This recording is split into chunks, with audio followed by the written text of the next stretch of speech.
আপনি শুনতে চেয়েছিলেন শেষ বৈঠকে কি কি পড়তে হয়, তাই না? দেখেন, আল্লাহু আকবার, আত-তাহিয়াতু লিল্লাহি ওয়াস-সালাওয়াতু ওয়াত-তাইয়্যিবাত, আসসালামু আলাইকা আইয়ুহান নাবিয়্যু ওয়া রাহমাতুল্লাহি ওয়া বারাকাতুহু, আসসালামু আলাইনা ওয়া আলা ইবাদিল্লাহিস সালিহিন, আশহাদু আল লা ইলাহা ইল্লাল্লাহু ওয়া আশহাদু আন্না মুহাম্মাদান আবদুহু ওয়া রাসূলুহু।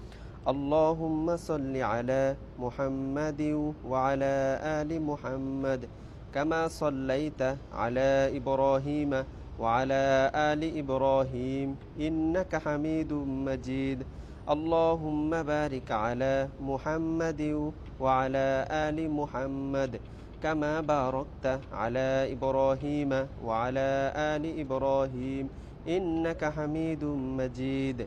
اللهم إني ظلمت نفسي ظلما كثيرا ولا يغفر الذنوب إلا أنت فاغفر لي مغفرة من عندك وارحمني إنك أنت الغفور الرحيم. السلام عليكم ورحمة الله. السلام عليكم ورحمة الله. এভাবেই পড়তে হবে, ওকে?